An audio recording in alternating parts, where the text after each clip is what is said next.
put a boat in the water if we don't have a safety crew. And that's what our mud rats do, and we love the work that they do. Hopefully we don't need to see a lot of them, but we're glad that they are there when we do need to see them. So thank you to our muddies, and well done Tracy and Caitlin. I hope that we haven't done too much damage to the boat, and we can see you back in the water before the end of the night. But that was a big tumble, and well done to the muddies for getting everybody back where they need to be. It looks like Caitlin and Tracy just getting back into the boat. Was a pretty big accident, I have to say, Richard. We rarely see those here at the Bow Divers Cauldron, but when we see them, it's always a sobering reminder, not just of how safe these jet boats are, but also, you know, making sure that the drivers and also the driver and also the navigator, making sure that they're as safe as possible, and the muddies and the officials once again doing a really good job. Yeah, as I say, we can't run a race meet without them. We're not allowed to. So, you know, they are the most important people here on the pond. And there, as we watch the CD Dodd replay as well. And these ladies have been tracking beautifully all night long. And, well, I'm sure that will rattle them, but I hope it's not going to stop them. I hope that the boat's okay. It probably looked to me like the roll cage took most of that. And that's exactly what it's supposed to do. That was a really violent roll there, but thankfully everybody's out, everybody's okay, and well, hopefully we'll see them back out in a little while. I would dare say that our Ambo's probably gone down to the pits. There it is, and they'll be checking Caitlin and Tracy out just to make sure that everything's all right. Now the ambulance in good position to make sure that they will be checked out as soon as Caitlin and Tracy get out of the water, and hopefully they are not hurt at all. Looks like by the way they went out of the boat, they are completely all right, but they'll get checked out by the St John ambulance staff here. They appear here at every meeting, as they should, to make sure all our drivers and navigators are as safe as possible. Yeah, and you know, just so you know, I mean, of course our racers will run will wear full Nomex fire suits, but obviously 5-point harnesses to keep them strapped into the seat. Good helmets. They most of them now will wear Hans devices as well to make sure that there's not too much head movement around, and you know, they take every single safety precaution. And in an episode like that, they did exactly what they were supposed to do.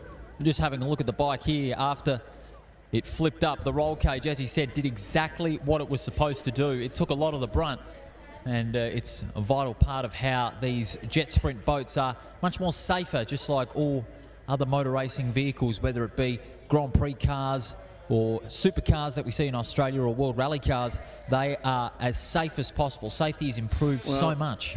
You know, if anybody was at the drags last weekend, they would have seen Jody Racco's Pro Stocker doing 300 kilometres an hour at the top end of the racetrack. It turned left, it tumbled 7 or 8 times along the wall, smashed the car to smithereens, and, you know, Jody got out of the car.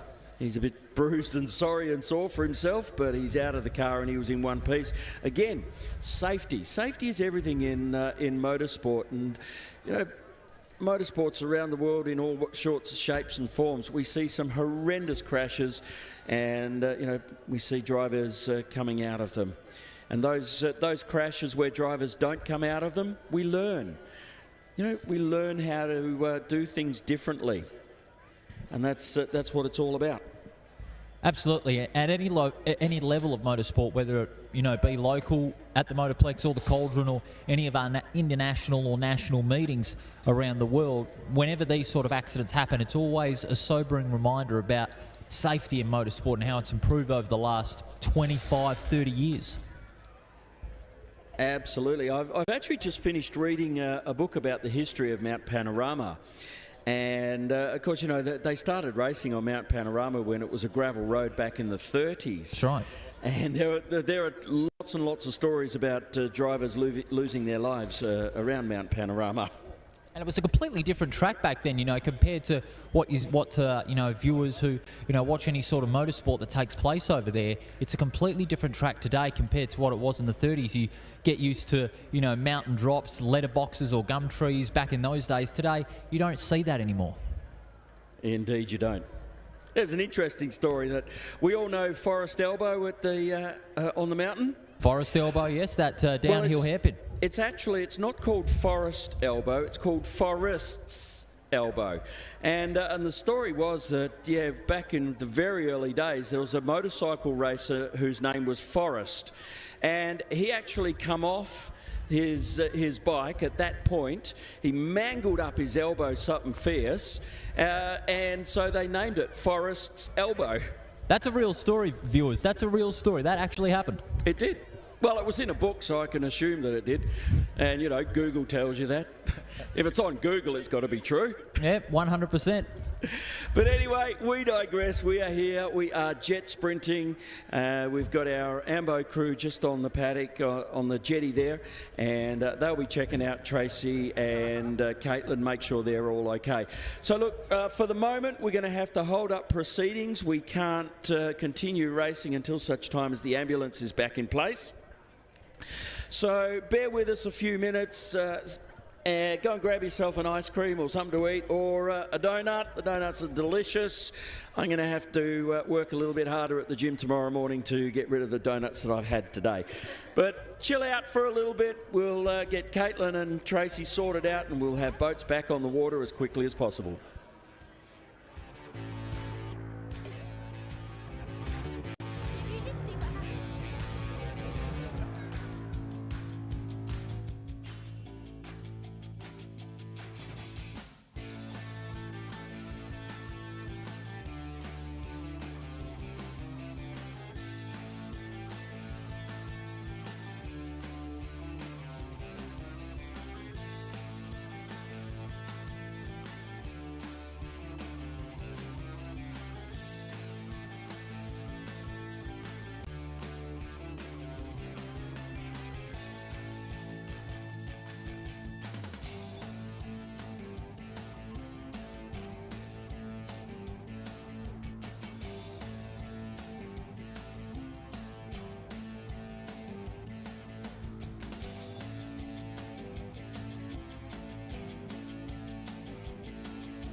Now, while we've got this hold up here in a moment, the Momentum crew are just getting the bike back onto the trailer.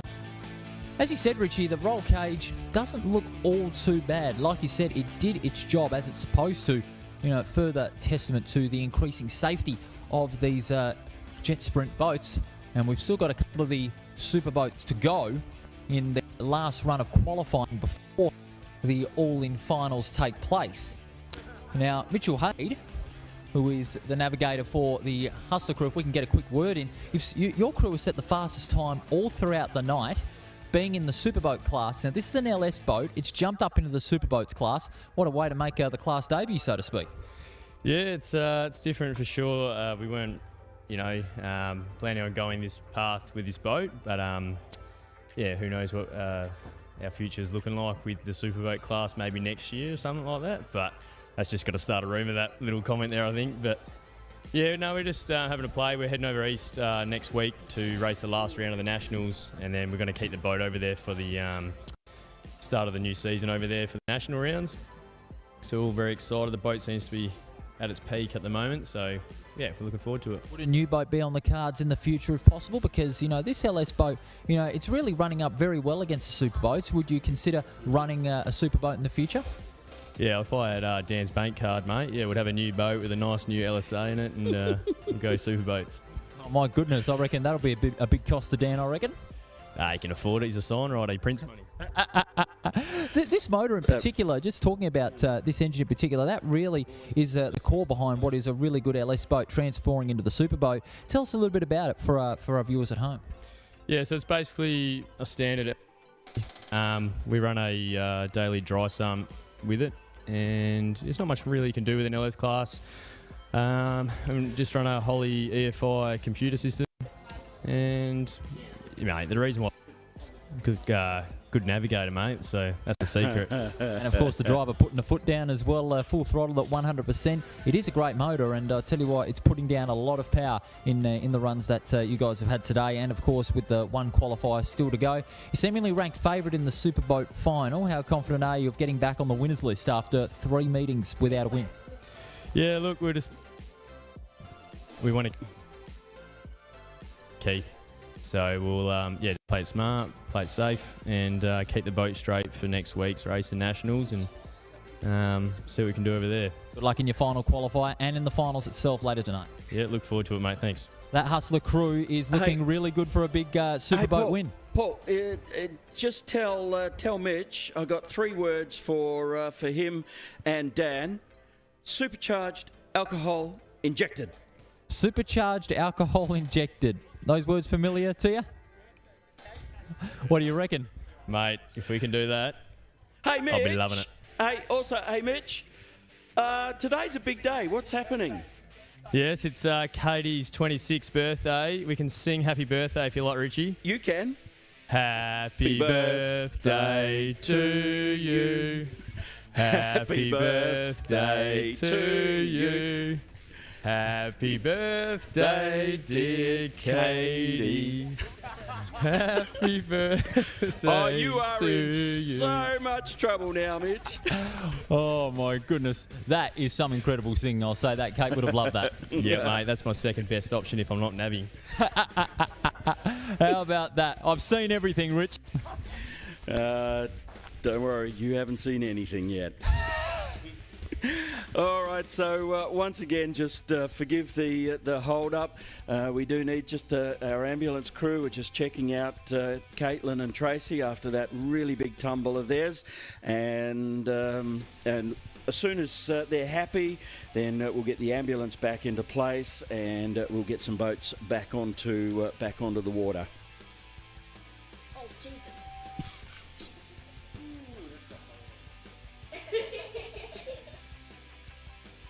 Blinded me.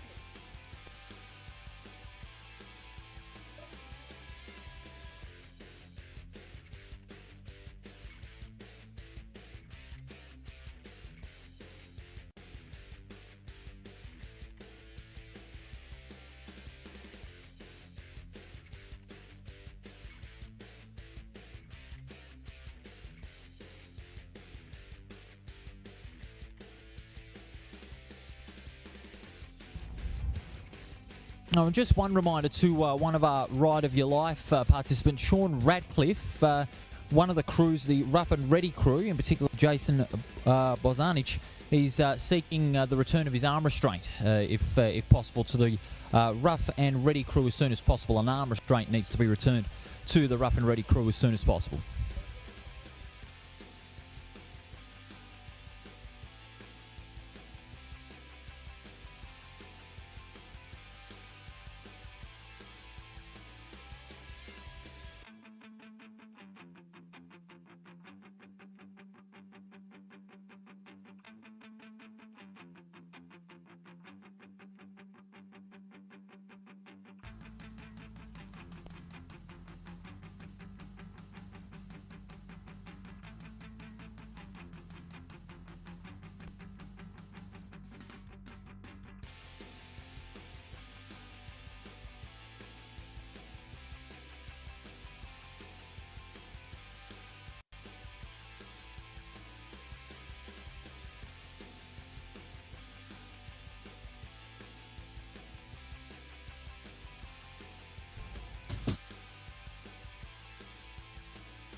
worries, yep. Okay, I've got Duncan Bailey from the farm boat crew with me. He's the driver of the farm boat. Your boat's been quick, but you're saying you want a little more.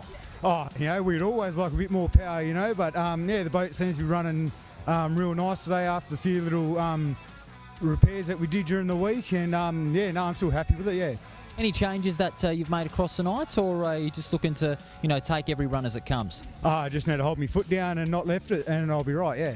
What about the times? It's been only just over 60 seconds. You set almost past 60 seconds, under 60 seconds in the last few meetings. What's it down to? You know, like it all comes down to the driver, you know, like I'm just, you know, I need to hold my foot flat longer and I'll be right, yeah. The championship between yourself, the Krakens, and a couple of the other LS crew is getting really tight with this round and 4 other rounds still to go.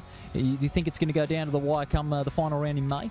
Oh, yeah, I reckon it will, you know. It's perfect when it's all close racing like this, you know, and no one knows who's going to win the night until we actually get out there and race it. So, no, it's the best way to go. All the best, Duncan, for the remaining qualifying run and the finals itself. Hey, cheers for that, thank you. I got a question for Duncan.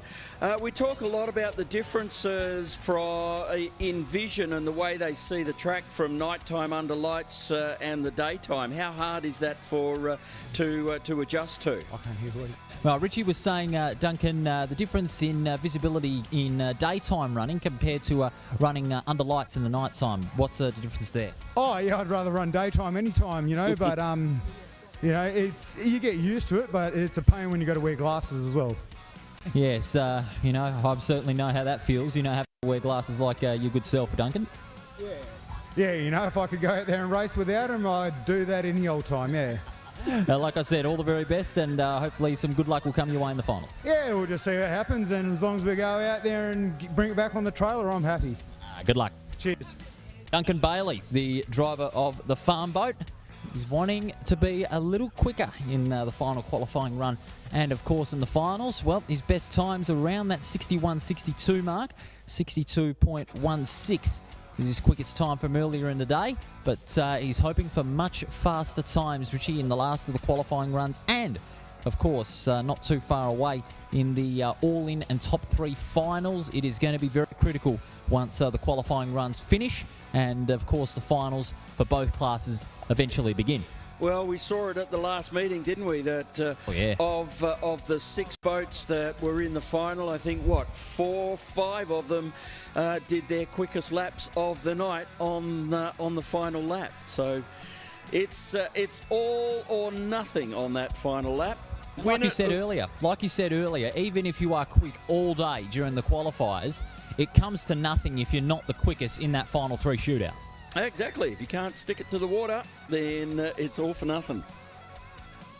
The Momentum crew still getting checked by the ambulance crew, so apologies once again to all our attendees and our viewers for the delay, but of course it's all part of the safety process. But at least the good thing is that Tracy and Caitlin are okay. They're just getting checked as a safety precaution to make sure that they don't have any other injuries.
So what do you, when you're a motor racer and there's nothing happening in your own form of motorsport, what do? You come and check out other forms of motorsport.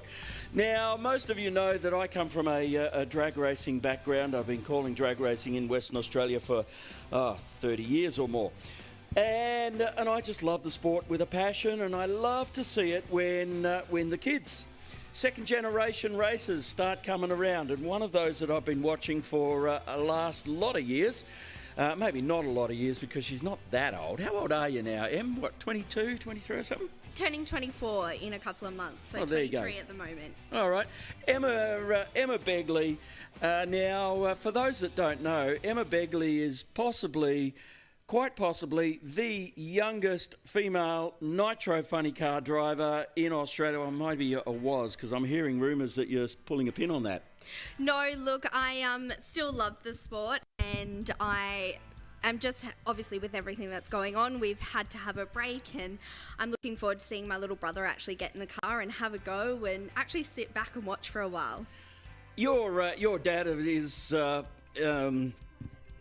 Anthony Begley, and he's been around drag racing. Was it always a given that you were going to go and be a drag racer yourself? Oh, hands down. I don't think I got a choice. As I say, drag racing's in my blood. Ever since I was a little girl, I knew I wanted to do it. But one thing I definitely knew I wanted was to beat Dad. And you got that opportunity, didn't you? I have that opportunity, and I have 3 up on him at the moment. So I'd like to keep that streak, and that's why I will always still be heavily involved in the sport. How does one go as a 16-year-old, aging out of junior dragsters, and into a nitro funny car? There's no steps in between. You've gone from a couple of hundred horsepower up to 3,000 or 4,000 horsepower. How did that happen? Look, I'd like to say I had a lot more courage back then. I was so desperate to get in behind the wheel of a nitro funny car. I wanted to be the first female here in Australia, and I did achieve that. I was the first female here to license in a nitro funny car in the Outlaw series that Graham and Wendy Cowan put on. And proudly, I've been racing for Graham and Wendy Cowan for the last 3.5, nearly 4 years. It's a massive achievement, and it's something I've always wanted to do since I was a little girl. You get into that car, and they don't call it lighting the 1,300-foot fuse for no reason. A nitro engine is quite literally a bomb, and it's in front of you. What's going through your mind? Oh, look, there's a lot of things that go through your mind, especially leading up to a race. I find I never get much sleep the night before, and that first pass on race day is always the most daunting. But once you get behind that car and you're strapped in and it's fired up, and you want to get from A to B as quick as possible and beat the person in the other lane, it's just natural instinct. We talk about safety, and obviously we just saw Tracy's crash there. How important is it for you to make sure that all the safety systems in your car are working? Oh, look, safety is one of the most important things in any motorsport, especially strapping yourself behind an engine or in front of an engine. I take it very seriously, and I think every other racer does as well. My partner always laughs, and my crew boys always laugh, because I'm like, the belts can go tighter. I know they can. They can. And look, safety is what makes you go out there, and it gives you that confidence to give it your all in any race, in any motorsport. Have you, I'm not aware of any, but have you had one of those sort of moments where you're thankful that the safety gear did what it was supposed to do? Look, I have been very lucky. I've had a few close calls. Here, you can touch my head, touch wood. Yeah. But look, I've experienced and watched Dad have a lot of big explosions. I'm sure everyone here in Western Australia has seen the big explosion that happened at Perth Motorplex a couple of years, and the fact that he got out of that explosion and walked away with nothing but a little scratch just shows how important our safety gear is, and the confidence that it gives all us racers confidence in it. Beautiful. Hey, enjoying the jet sprints tonight? Honestly, it's awesome. I actually said to my partner, I would love to get behind one of those and have a go. Well, we'll have to see what we can do. Maybe get you hooked up for a ride of your life. I'm glad you're here, and thank you for coming up and having a chat to me. Enjoy the rest of your night, and who knows, maybe if you do get tired of those nitro funnies, you'll get yourself a boat and come and play with us on the water. Oh, don't worry. I've already said we've popped 2 tyres in the last 2 events, and I reckon boats don't have tyres, so maybe Begley Racing should come hit a boating track. I'll talk to Anthony about it when I see him on the Creative Car Cruise in a couple of weeks' time. Emma Begley, I've loved watching your racing career, and I hope there's plenty more to come. So, sorry? Also, I just wanted to do a shout out to Phil. It's great to see him down here tonight taking the photos, and some of his photos are awesome, so everyone should go check it out on Facebook. Beautiful. Em, thank you very much for your time and coming and having a chat to us, and enjoy the rest of your night. Good on you, Em. Fantastic stuff. Richie, great interview as always. And now we've got one of the other boats from the Superboat class for the final qualifying starting to get set, and that is the Natwell crew. The Natwell crew of Cheryl Welch and Shauna Harris. And for our viewers at home, we've got the GoPro camera on this boat, so you're going to have a first-class front row seat thanks to the team at Front Row Screens for this next qualifying run, the final qualifying run for the Natwell Racing crew with our special GoPro camera. Their quickest time was a 62.53 earlier today. Can they beat that? Well, we've seen them do quicker laps. Of course, they won the last round. This is going to be a big run for them ahead of the all-in finals.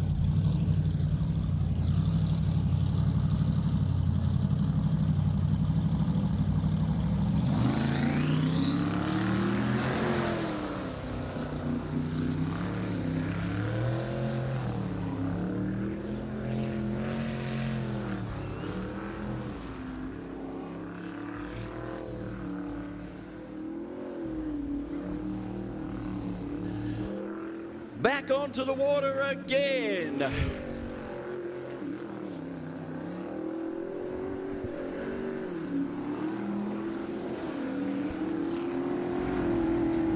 And it's hustle time. 57.50.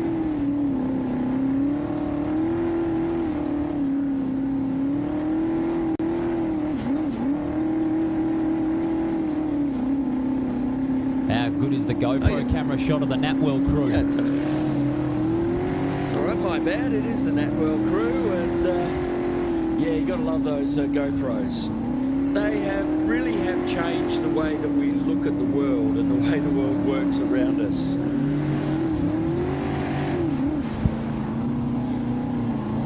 $65.95 that time around for Cheryl and Shauna. Couple of seconds slower than their previous quickest time, but it still is a run that they can be happy with, because with this all-in finals coming up, that's when they can really put on the throttle at 100% intensity. CD Dodd replay, take us through that run, Richie. Oh, there it is. Yes, it's happening behind me. I'm looking in the wrong spot. Once again, it's just a nice, crisp, clean lap from Cheryl. I love her throttle control of this boat.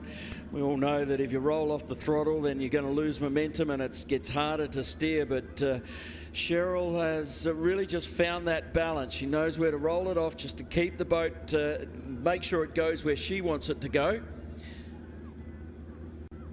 But that's what years and years of experience with these boats does for you. You learn when you can roll it off and when you don't need to roll it off.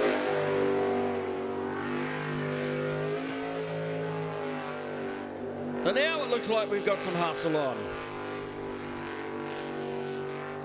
And you see, just listen to the difference there. Cheryl knows when to roll it off. Dan doesn't know how to spell roll it off.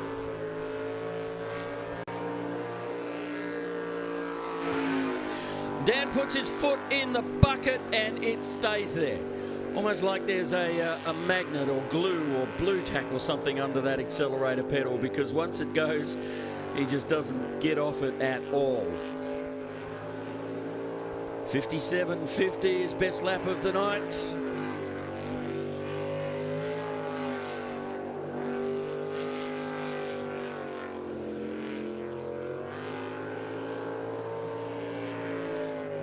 It's another clean looking lap. It always gets a little bit bouncy, and it's a 57.99.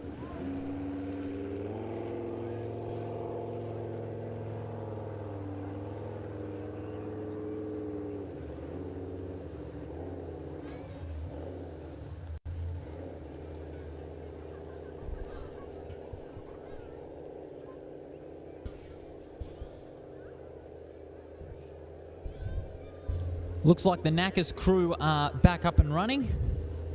Well, it looks like they are. My piece of paper tells me that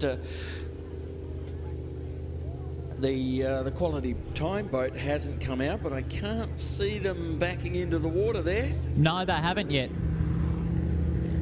Well, Simon Kane is still by the momentum boat.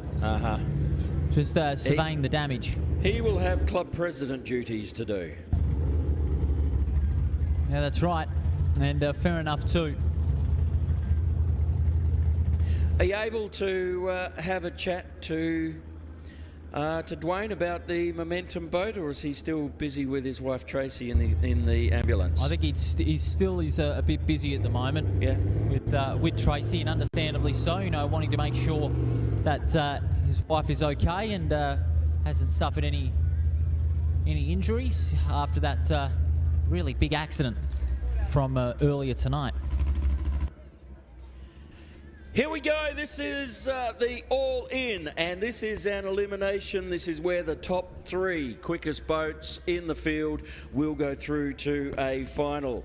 First cab off the ranks, Andrew Atkinson driving the Knackers racing boat. Kenny Russell is sitting in the passenger seat. Their best lap's been a 75.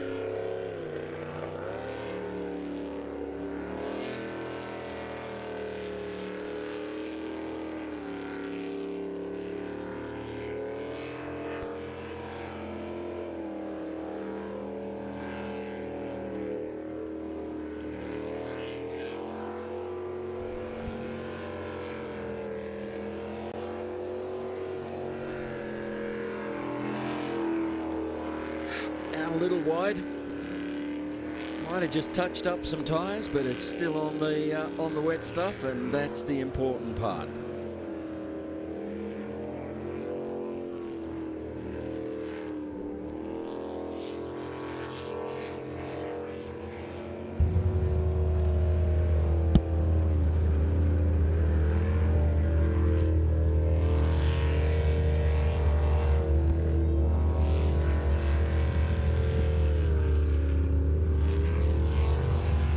Once again, it's a good, clean lap from the Knackers crew. 75 is their best lap of the day. They've just done a 74.87.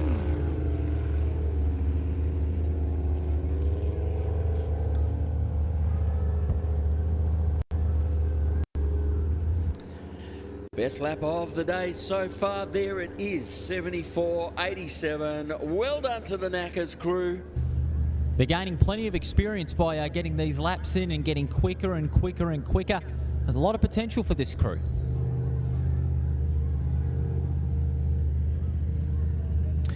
I think at the end of the day, it's just going to come down to seat time. The more time these guys get in the seat, the more time they have driving, the more they get used to what this boat does, how it handles, how it reacts, and the quicker they're going to go. We're into the all-ins now, Richie. Rough and ready. Jason Bozanich and Sarah Ferris at the first all-in run. Remember, only 3 into the final shootout.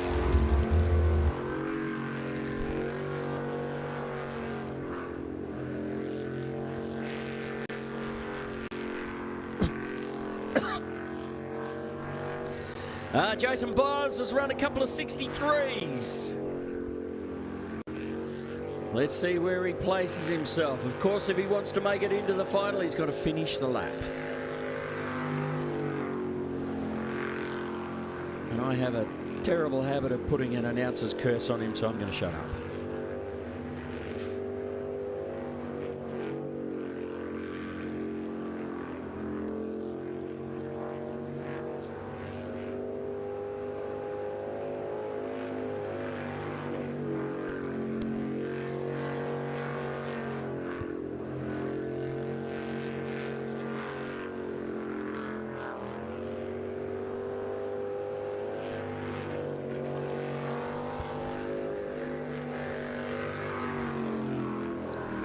It's another 63. 63.56.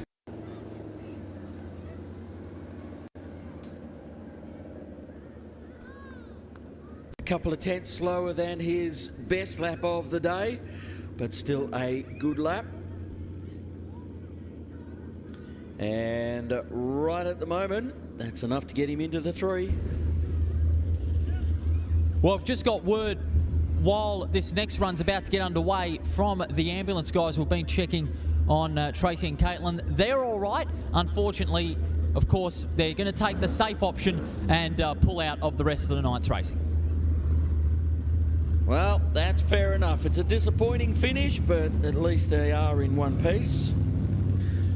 Now we got the farm boat, and for the viewers at home, the GoPro camera's on them now, so you'll get a front row seat to how they work their magic.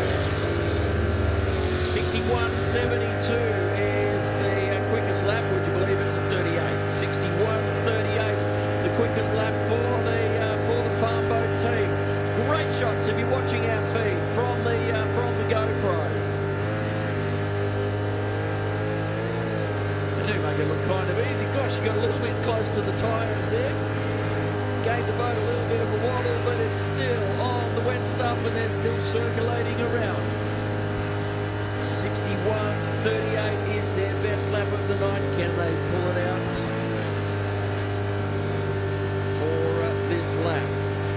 Now, all they need to do is finish this lap, keep it on the wet stuff, get it under 74.87, and they will should get themselves into a final. We've got a couple of turns left to go now. Dives across the centre. 61.38's his best. It's a 61.74. Once again, it's a really good, nice, clean lap. Nothing too spectacular out of that lap. It was nice, clean, efficient, and as you see on the CD dot replay, Richie, good application of the throttle too, especially on those critical corners where some of the drivers have had their work come undone.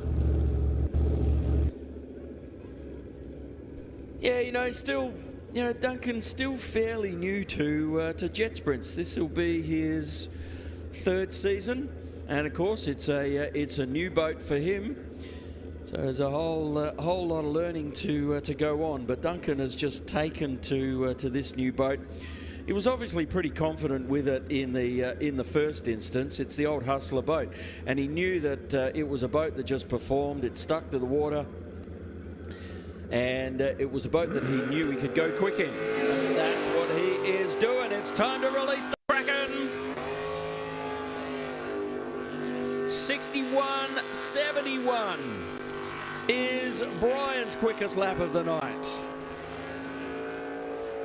Brian Jackson, Michael Matisic out on the pond at the moment. And once again, this is a new boat for Brian. It is completely different to his old boat, and Brian is really, really comfortable and not afraid to push this boat to its limits. It's fast through the LA car carrier speed bowl. It's nice through the Caribbean pool chicane. Dives across the centre. Left-hander onto the back straight. Is going to be another left-hander around that southeastern island. Coming around for a finish. 61.71's his best lap. It's a 62.18.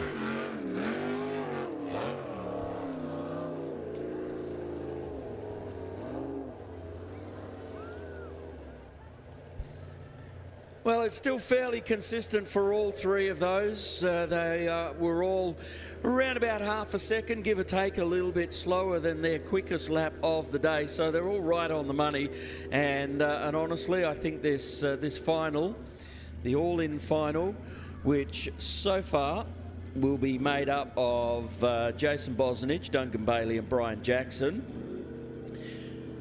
We've got the Knackers Racing boat, Kenny Russell and Andrew Atkinson still to come, and they need to go better than a 63.56 if they wanted to find themselves into the all-in final. That is quite a way off their pace at the moment, so one wouldn't expect that they will see the final, but hey, This is Jet Sprint Racing, and stranger things have happened. First of the superboats are making their way out. Now, they are running in reverse order in the qualifying, and now, of course, they're running in opposite order for the final. So it'll be the Yoda first. The Momentum boat is out, as we mentioned earlier. Then it'll be the Hustler, the Napwell, and Quality Time in that running order for the superboats in the all-in finals. And depending on how fast their time was in that last top 3 shootout. So the Yoda will likely be the first of the superboats that will be taking to the water in that all-in final. Superboats to come. This is the last of the LS boats.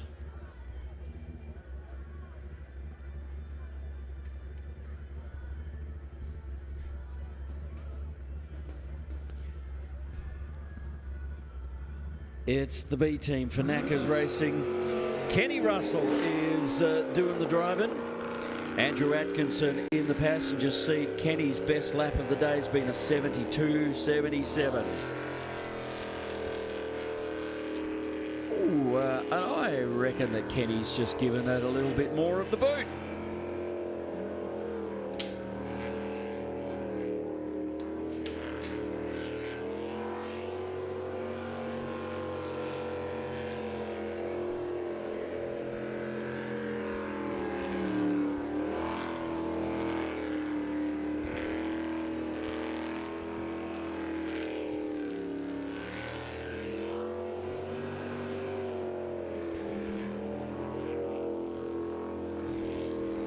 We saw Andrew out in the Knackers boat earlier on, and Andrew did his best lap of the night, a 74.87.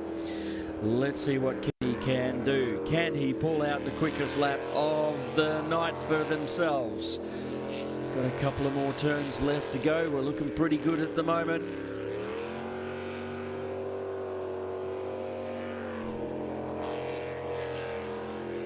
And, oh, goes a little bit wide, touched up some tyres, kept it on the wet stuff, and a 75.34.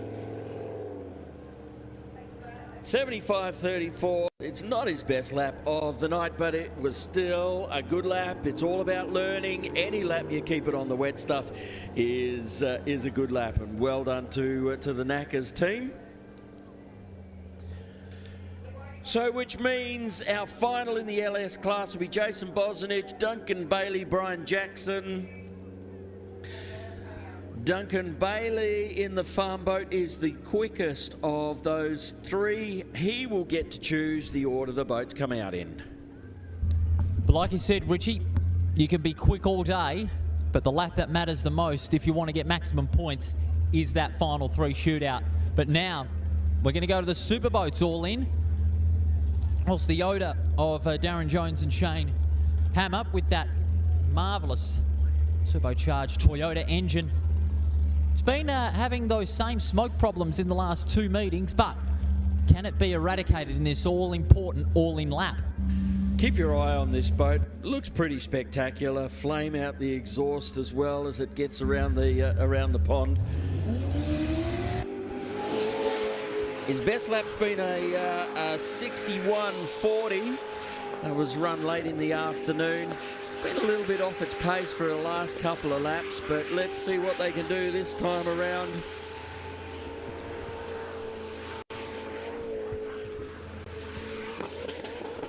I can dare say that Dave has been working hard, scratching his head and trying to get the absolute most out of this boat. Oh!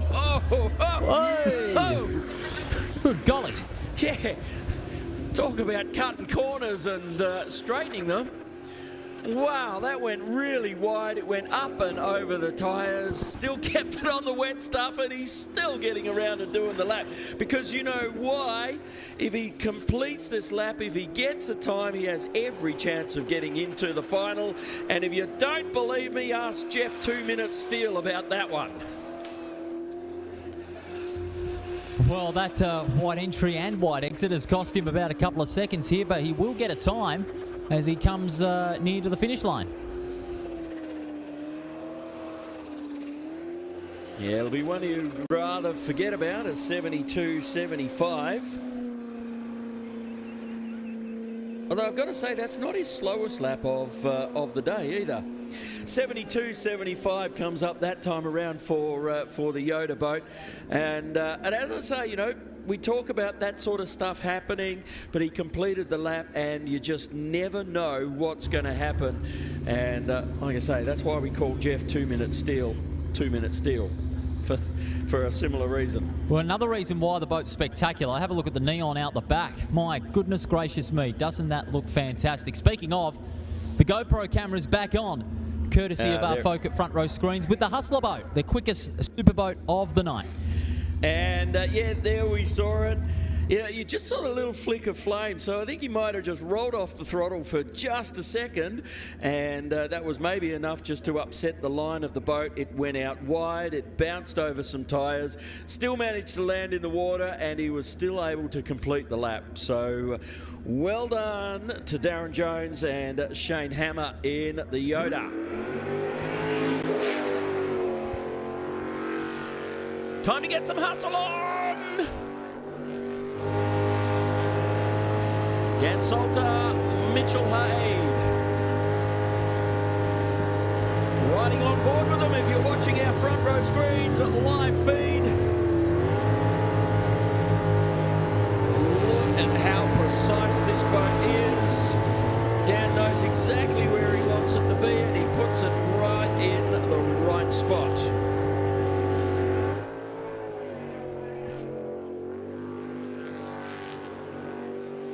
He is the only boat for the day to run into the 50s. His best lap's been a 57.50. Dan always manages to save a little bit for the finals. Let's see what he does this time around. It's looking like it's going to be a good one. It may not be his quickest lap of the night, but it's a good one nonetheless. It's a 59.57.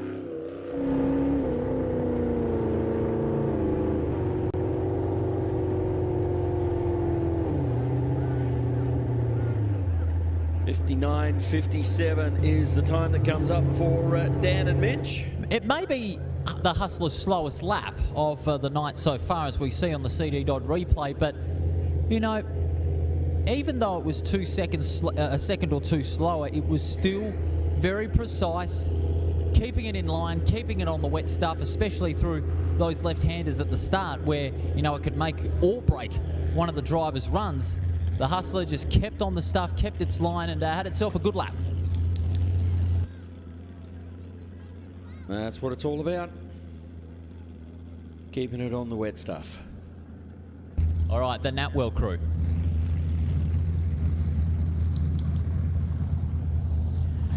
Cheryl and Shauna, they went 65, 64, 62.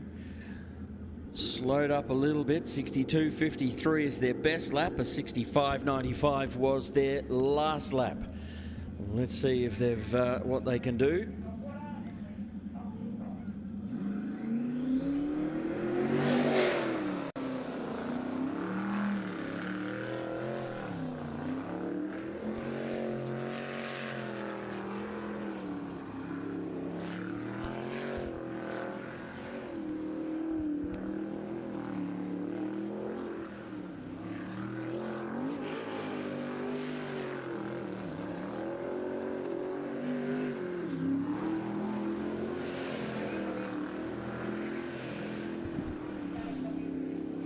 Shauna Harris in the passenger seat, waving frantically, making sure that Cheryl knows exactly where she needs to place the boat.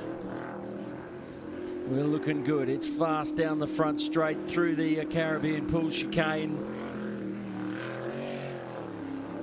3 turns left to go.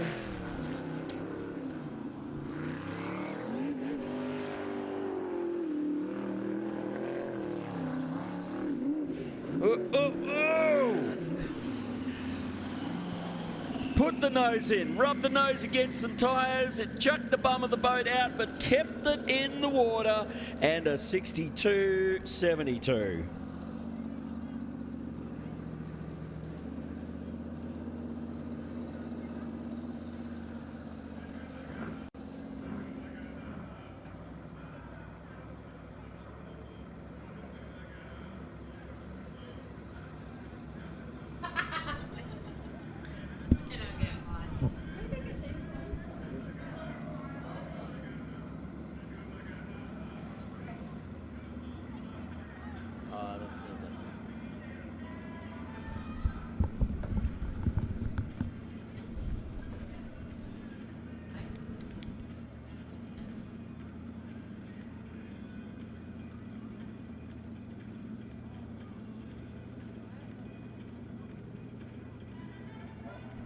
Well, what were we saying before about Cheryl saving the best to last? Her best lap of the day has been a 62.53.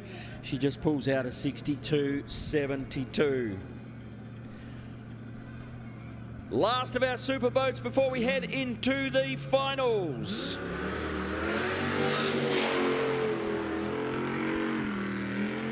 Simon Kane needs to finish this lap. He needs to finish it better than a 72.75. He's been running around the 60s all day long.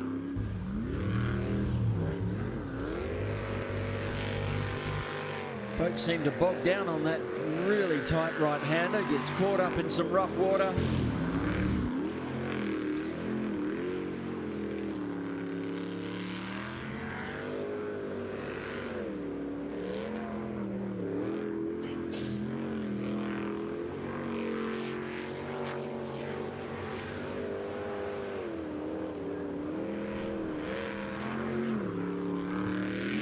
Needs to do better than a 72.75. We've got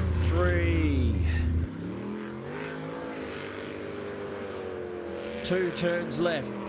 72.75 is the number. It's got to be better than that. A 64.70. Thank you. I will have that one, and that'll be enough to put him into a final. 59.57 for Dan. Cheryl Welsh with a 62.72. Simon Kane with a 64.70. Dan Salter has the order choice. All right, now we're going into the LS all top 3 final shootout. And the order has been chosen, and it looks as though Rough and Ready is the first out. Now, we usually have the GoPro camera, Richie, facing the front end of the boat. Well, how would you like it facing backwards?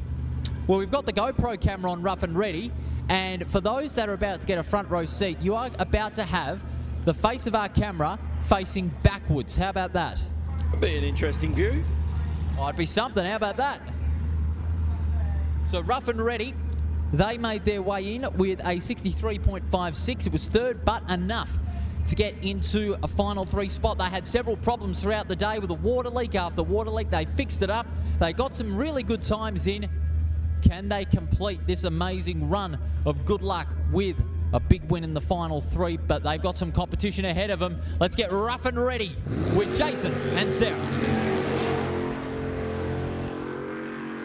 Well, there's a couple of seconds difference between between Jason here and the farm boat. There's about a second difference between Jason and Brian in the Kraken as well. So Jason will need to pull out something pretty extraordinary here if he wants to find himself at the top of the heap. A little bit of tyre touching through the Caribbean Pool chicane.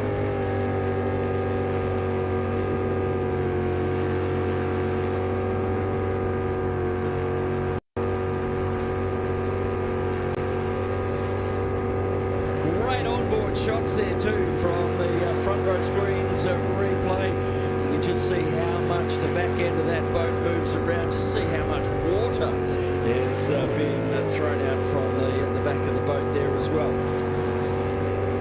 Coming across the finish line at 63.58. That is a good time. They've kept consistent on the 63-second mark. Their last 4 runs have been at the 63-second mark. And to consider the problems that they had earlier in the day with several water leaks, it looks like they weren't going to get out there at all. This is a fantastic effort by the Rough and Ready crew. Yeah, well, look, to get themselves into a final, it's a great result. He'll be up there in amongst some points. Might not be the points that he would like, but any points are good points at this particular point of the... How many more times can I say point in a sentence? But at this particular point in the season, any points you can score are good points. They are crucial indeed. All right, let's get cracking with the knack and the Kraken crew. Brian Johnson and Michael Matisic, 62.18 to get into the top 3 final. Let's get cracking, Richie. This is the Kraken crew.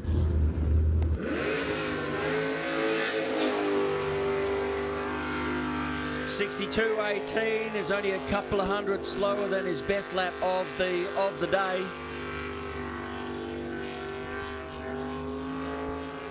These guys have been performing really well.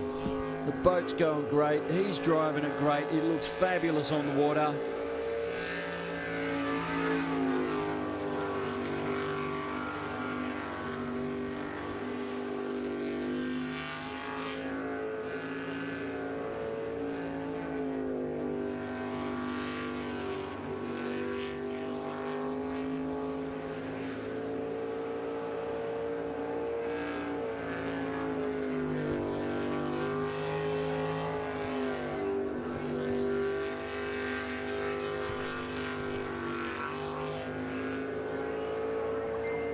Last couple of laps coming around. It's going to be a good lap. His best lap's in a 62.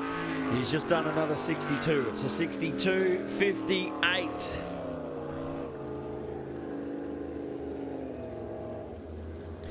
$62.58 comes up there for Brian. That means there is one boat left to hit the water. If he wants to find himself in amongst the big points for the night, he's got to go better than a 62.58. He's been running. His last lap was a 61. Talking, of course, about Duncan Bailey, AJ Greedy. It's the farm boat coming to the line. It's been the favourite in the LS class, although Duncan Bailey, the driver, is saying he wants to go a little bit quicker. 62.58 is the time to beat. Let's go with the farm boat in this final run. Well, he wants to go quicker. He's going to chuck everything he's got at it. Which means it would be easier for it to come unstuck too.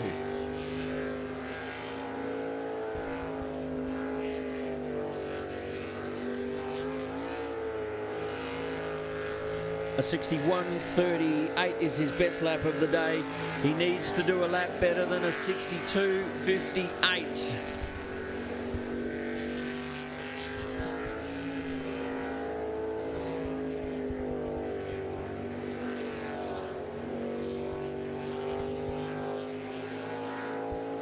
Looking good over the first half of the racetrack. It's nice through the Caribbean Pool chicane.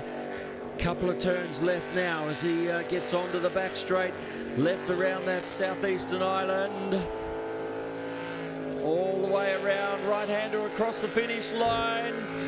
61.74. It's not quite his quickest lap. In fact, it is an identical time. Identical to what got him into the final in the first place, and it is enough for another checkered flag for the farm boat. That is some lap to reach the identical time as in that all-in lap. My goodness, that is consistency written all over it. In fact, the farm boat has been quite consistent since the middle of the qualifying runs, and it has shown once again 61.74, and for the farm boat, it is maximum points yet again.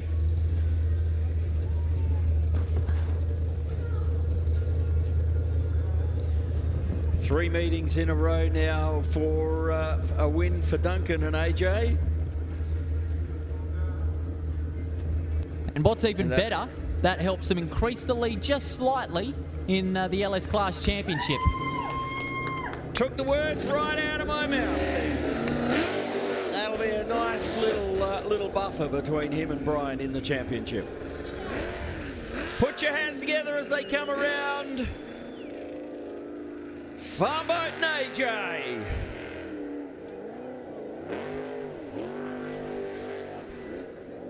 Enjoying the spoils of victory, taking the checkered flag for a lap, doing a little bit of a show off because they can.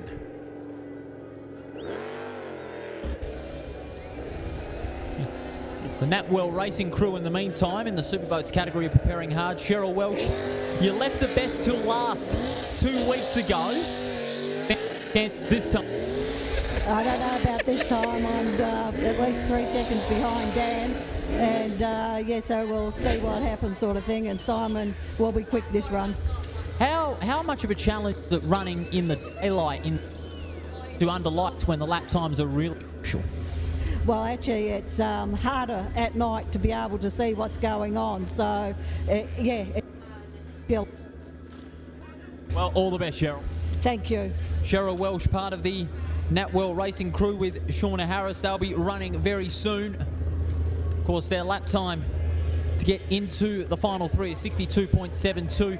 Can they go quickly? Well, they're not optimistic about it, but anything can happen. As we see Duncan Bailey of the Farm Boat crew, they are ecstatic about their LS class victory, and rightfully so. They were working hard to make sure the boat was just as quick. They weren't quite satisfied with some of their lap times, but to make it count when it mattered is a testament to the driver navigator's skill and the work they have done on the boat. It is their third win in a row, and it increases their lead over the Kraken crew in the championship for the LS class. Just grab a quick word with Duncan when we get the chance.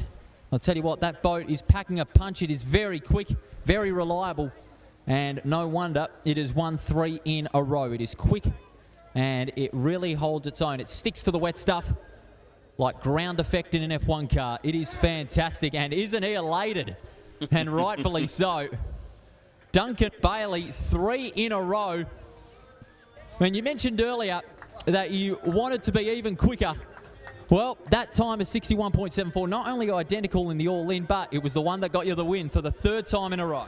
Oh, that was just a nice, smooth run out there, and yeah, I couldn't be happy, you know, like win another first place, and let's hope we keep on doing it that way. You're keeping your advantage over Kraken in the championship. You've extended it slightly with 4 rounds to go. You expect it to go down to the wire come May? Oh, I guarantee it'll come down to the wire, because all it takes is one little mistake and you're over and done with. You didn't really make a lot of mistakes during this run. You kept it nice and clean, kept it to the wet stuff, and didn't do anything overly spectacular, because with these jet boats, you always got to have clean runs, but you always got to be quick.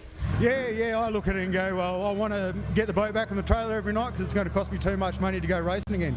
Congratulations, win number 3 in a row. We'll see you back here in 2 weeks' time. Oh, I'll be back here for sure.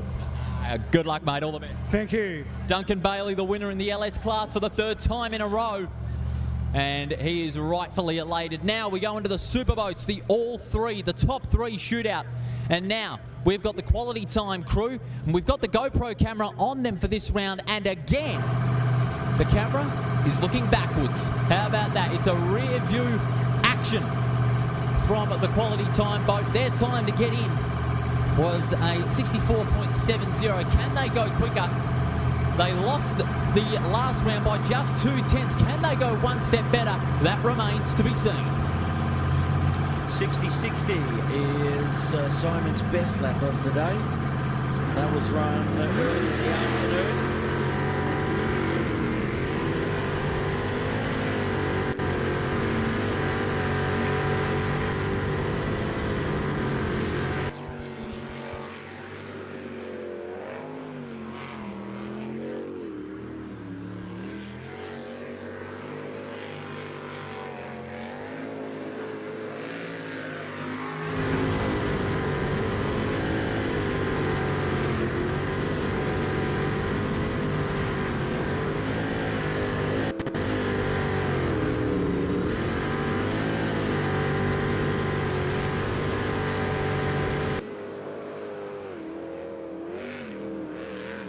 The big supercharged alcohol injected LS on board this engine, working a treat right at the moment.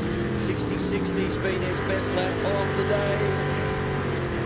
It was a 64.70 that got him into the final, across the finish line with a 61.30.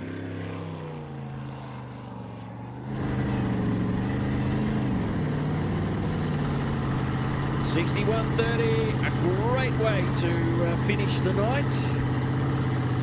He's laid down the number now that everybody needs to catch. Cheryl and Shauna in the Natwell boat. Out next as we see the CD Dodd replay on our live feed. Once again, it was just a good, clean, crisp lap there from Simon. The headlights are blazing. Something that you don't see on most jet sprints. Seems to work well enough for Simon, though. Well, a 61.30. The benchmark time has been set. Can Natwell Racing exceed it? They won the last round a couple of weeks ago with that stunning time of 59.98. Can they do it again?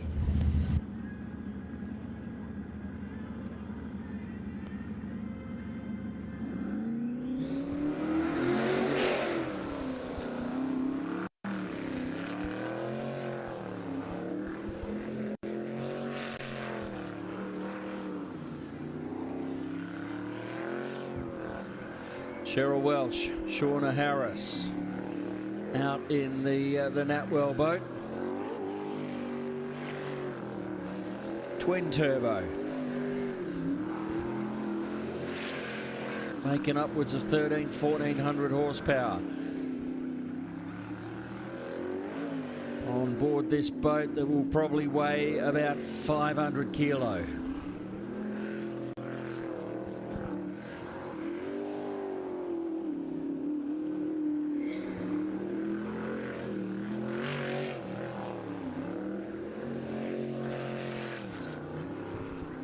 .61.30 is the time to beat right at the moment. Cheryl's best lap of the day's been the 62s, and Cheryl has overcooked it. She's overcooked the last turn. Can she fire the boat up and get it across the finish line? She does. 79.12. Not her best lap, but hey, she has got it fired up. She got it across the finish line, and that time will count. That was a big moment there. Just missed it on the CD dot replay. She turned it in a little bit sharp, the nose dug in, and it just spun the back end of the boat around. Fortunately, they landed in the water. Were able to restart the boat or keep the boat running. Don't think these one has a self-start. Watching the CD dot replay, there it is. Yep, just turned it in a little bit too sharp. Filled the boat with water. I think the girls will have a very wet bum sitting in those seats right at the moment. But a great effort, kept it in the water, and has still managed to cross the finish line. Well done, Cheryl and Shauna. One boat left to go. And as Cheryl and Shauna have just shown us, anything can happen in a final, and probably will.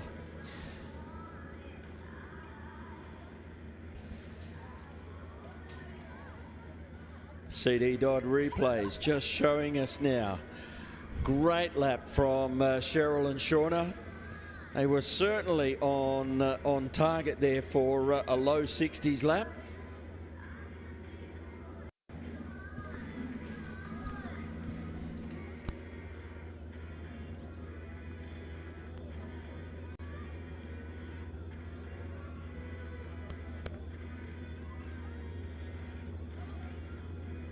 All comes down to this, 61.30, the time to beat for the Hustler to achieve its first win for the season in 3 races. They've been the favourites. Can they prove it once and for all? This team hasn't run a 60 all day. In fact, their slowest lap of the day was a 59.57. And funnily enough, that was the lap that got them into the final, but it was still the quickest in the field. But as Cheryl has just shown us, it takes one tiny mistake. Put the boat into the corner just a hundredth of a second too early, and your whole race can come undone. It's a good time for the Hustler at the moment. At the moment of 45, they could make it a sub 60 again.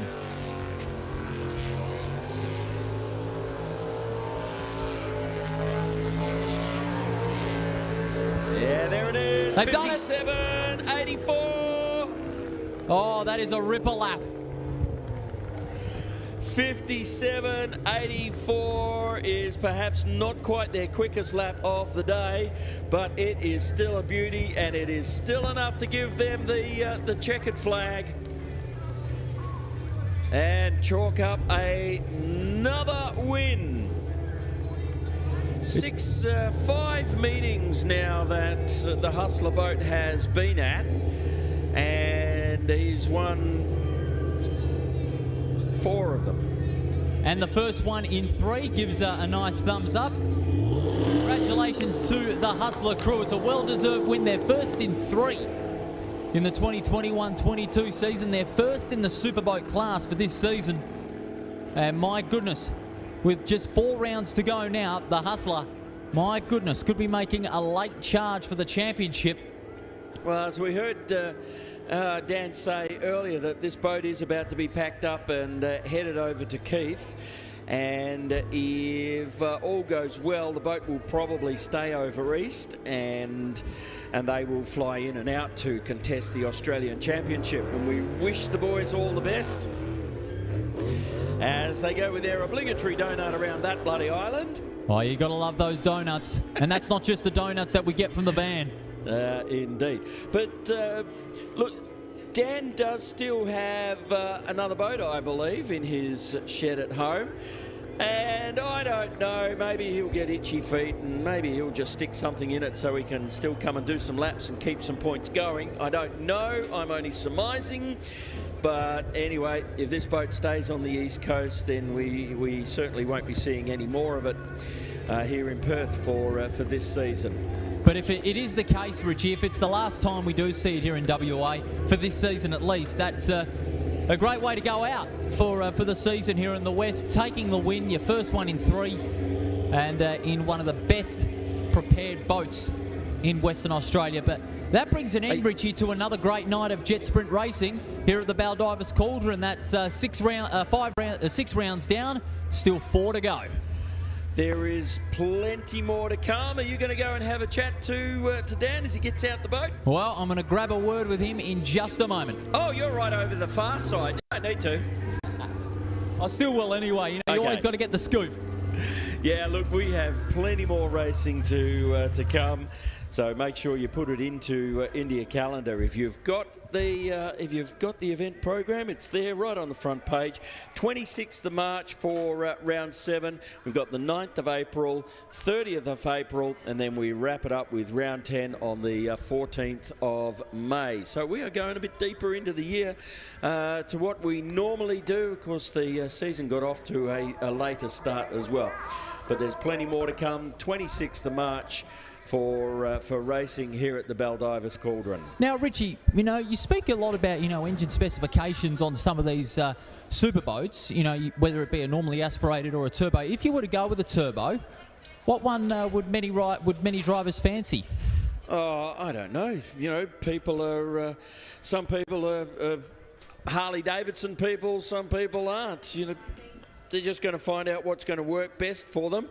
I don't really believe that there's any particular brand of turbos. I mean, Garrett's a popular one, and it's a brand that's been around for quite some time.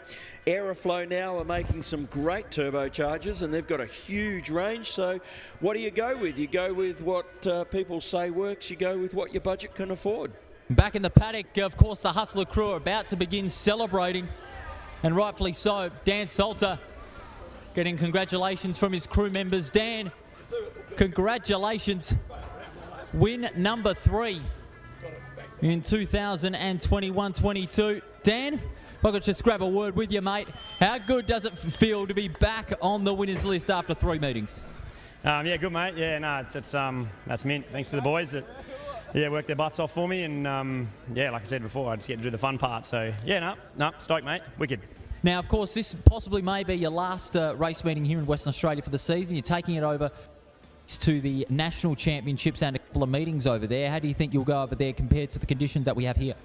Yeah, hopefully all right, mate. There's a fair few more boats over there, and yeah, we'll definitely keep us honest. So yeah, no, hopefully good, mate. We'll just do our best, and we get what we get, you know. So there's no point beating ourselves up about it. And yeah, but we've sort of I reckon we've sort of fine-tuned a good boat for the LS class here, and I hope we can take this good thing over there, and that was the aim tonight, just to put it on the trailer straight. So I'm happy about that, to be honest. The rest is a bonus. And what's even better, you did not even run a lap over 60 seconds all throughout the night. It was a sub 60 all night, every lap.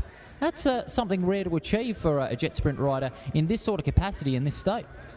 Yeah, maybe. I don't know. Like it is a consistent boat and sort of does the same thing every time. Mark might just change a few minor things out throughout the night that, don't sort of make big changes. So I sort of know what we roll off the trailer is the same as what we ran the time before. If anything, it's improvements. So yeah, that makes it easy. We can just go for it. But I just had to run under the 60s all night to keep Duncan on notice. So it seems getting a few wins, and we just got to bring him down, you know. Well, it's a good win nonetheless on a fantastic boat, a beautifully presented motor, and it is very quick. Well done, mate. Thank you. The Hustler crew back on the winners list once again. Their first win in 3 meetings here at the Baldivers Cauldron, Richie. And I'll tell you what, it's a great end to another superb night of jet sprint racing. 4 rounds to go. The second half of the season is well and truly underway, and the championships, they are expected to go down to the wire. Thanks for your work in the paddock today. Great job done. 26th of March is the next time that we are here. Thank you to our muddies. Thank you to the Ambos and all of our officials. Thank you to all the racers, and thank you for being a part of the night tonight. Of course, thanks to Matt and his team for Front Row Screens for bringing it all to us as well. Enjoy the rest of your night. If you want to stick around for presentations, they'll be in probably about an hour or so. And enjoy. Be safe. We'll see you here on the 26th of March.